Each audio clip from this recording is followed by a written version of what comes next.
Mu gice cya mbere cy'iki kiganiro cy'uburyo 10 bworoshye kandi bwizewe wakoreramo amafaranga muri cryptocurrency, twabonye ubugira kuri butanu ari bwo holding, trading, mining, staking n'ubwitwa save and earn.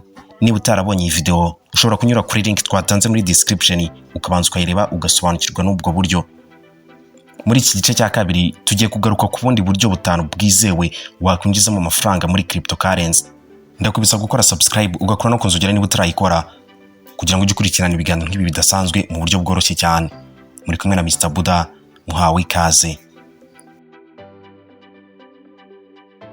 Uburyo bwa gatandatu bwo gukoreramo amafaranga muri cryptocurrency bwitwa lending, kuguriza no kugurizwa.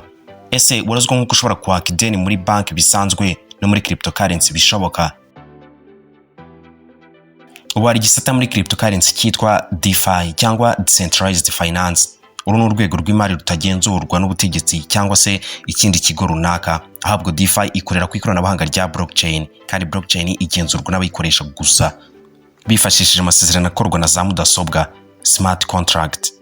Muri make nawe ushobora gufata cryptocurrency wari usanzwe ufite cyangwa se wakoreye staking, nanone byitwa yield farming, ubuhinzi muri cryptocurrency, ukaba wayiguriza ukazajya wungukirwa kwijanisha mwemeranijweho mu gihe runaka. Urugero, niba usanzwe ufite Ethereum ukayiguriza ku nyungu ya 12% mu gihe cy'umwaka, icyo twita ngo ni APY cyangwa annual percentage yield. Ubwo nyuma y'umwaka uhabwa amafaranga yawe watanze cyangwa se wagurije ndetse n'iyo nyungu wahawe mwemeranijweho mbere. Ikibi cyo uburyo ariko nuko mu gihe wagurije crypto yawe runaka utawushobora kuyigurisha igihe ushakiye mu gihe amasezerano mwagiranye atararangira. Ikindi kiza nanone ariko muri ubu buryo nuko nawe ushobora kwaka inguzanyo nk'uko usanzwe yaka muri banki bisanzwe, ariko nabyo bisaba gutanga ingwate ya cryptocurrency runaka. Igitangaje ariko nuko ushobora gukora ibi byose ntawe kubajije izina ryawe, ibyo utunze cyangwa aho uba, ahubwo utanga wallet address yawe gusa, ubundi mudasobwa zigize blockchain zigakora ibisigaye. Zimwe mu mbuga zamamaye zikora ibi harimo urwitwa yaba protocol, compound, sushi swap, uniswap n'izindi zinyuranye dukoreraho ibyitwa yield farming. Ubu kandi hari n'amasoko cyangwa cryptocurrency exchange zikora ibi.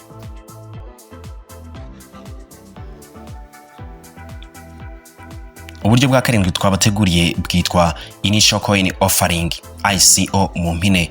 Aha ni igihe haba hagiye gusohoka coin nshya ikajya ku isoko ku nshuro yayo ya mbere.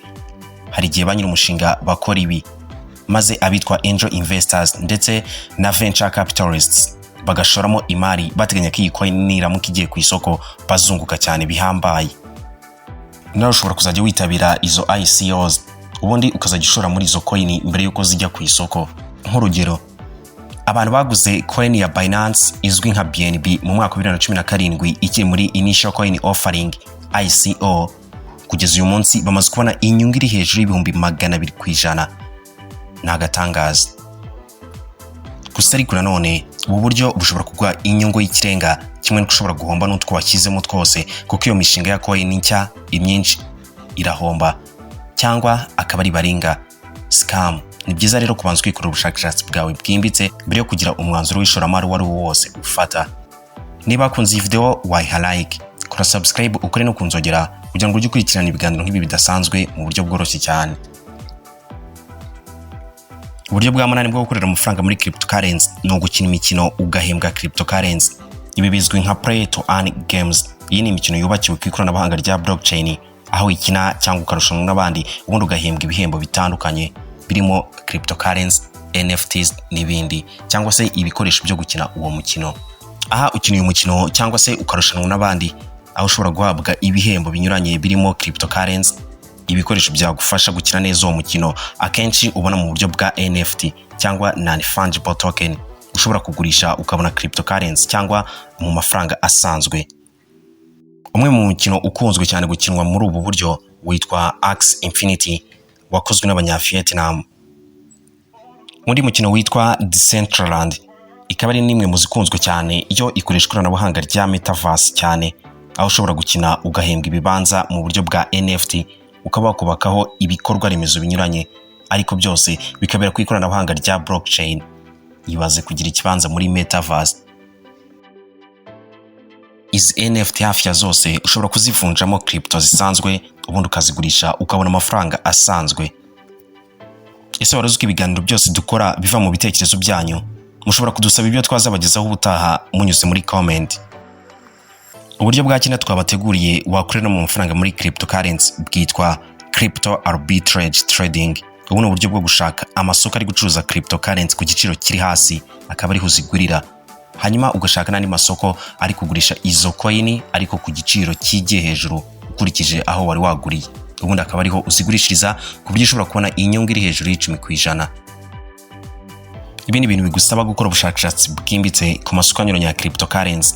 Nawe kandi ugomba kugira konti nyinshi kuri aya masoko ya cryptocurrency menshi ashoboka, aho ushobora no kwifashisha link twatanze muri description y'iyi video ukiyandikishaho, aho uzajya uhabwa n'igabanyirizwa rya 20% mu byitwa trading fees ku misoro yose utanga mu gihe ucuruje cryptocurrency. Ushobora kandi gukoresha imbuga nka Coin Market Cap, Coin Gecko, Gracenode, Crypto Count n'izindi nyinshi ukusanya aya makuru y'ibiciro bitandukanye bya cryptocurrency ku masoko anyuranye. Happy trading. Uburyo bwa 10 nabwo bwa nyuma twaguteguriye wakoreramo amafaranga muri cryptocurrency bwitwa airdrops. Hano niho ubona iby'ubuntu mu buryo bwa cryptocurrency. Ibi biba kenshi nk'igihe hari umushinga mushya wa crypto ugiye kujya hanze, urugero nka coin nshya, isoko cyangwa se exchange nshya n'ibindi. Nabasaba abantu gukora ibikorwa binyuranye nko kwiyandikishaho, gukoreraho ubucuruzi cyangwa trading kuri iyo exchange nshya, cyangwa se nyine ugakora trading y'iyo coin nshya, kubitsaho amafaranga, deposit, gusangiza umushinga mushya ku mbuga nkoranyambaga n'ibindi.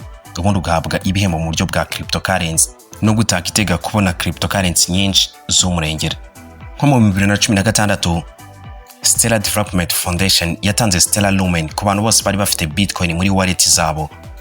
Ubu Stellar Lumen ni imwe muri cryptocurrency zikunzwe kandi zikomeye ku mubumbe. Nubwo bimeze bityo ariko kuri ubusanga airdrop nyinshi abari zabaringa cyangwa scam. No kwitonda cyane rero ukabanza gukora ubushakashatsi bwawe bwimbitse mbere kugira icyo witabira, kuko ushobora gutanga ayo makuru make usabwe bakazayakoresha bakwiba hejuru y'amadolari 10 washakaga muri airdrop y'abaringa waba witabiriye. No kwitonda cyane rero.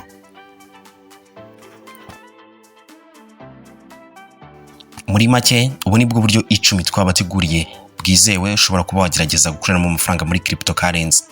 Kuva mu gice cya mbere ubwo twabonye ubwitwa holding, trading, mining, staking, save and earn, naho muri iki gice cya kabiri ho twabonye ubwitwa airdrop, gukina game, crypto arbitrage trading, yield farming cyangwa lending, ndetse no kugura coin nshya mu byitwa initial coin offering mu mpine. Ushobora kugerageza bumwe mu bwo washobora cyangwa bwinshi mu bwo twaberetse. Mu biganiro byacu bitaha bwo tuzabereka video z'uko buri buryo bwose twaberetse hano gukora. Tuzabereka kandi n'ubundi buryo ushobora gukoreramo amafaranga muri cryptocurrency bitagusabye gushora. Niyo mpamvu ukwiye gukora subscribe ugakora no kunzogera kugira ngo icyo kiganiro kimwe n'ibindi tubategurira bidasanzwe bijye bibageraho mu buryo bworoshye cyane. Ubaye ufite ikibazo, igitekerezo, inyunganizi cyangwa icyifuzo cy'ibyo twazabagezaho ubutaha mwatwandikira muri comment. Mwari kumwe na Mr. Buddha, Imana ibahezagire.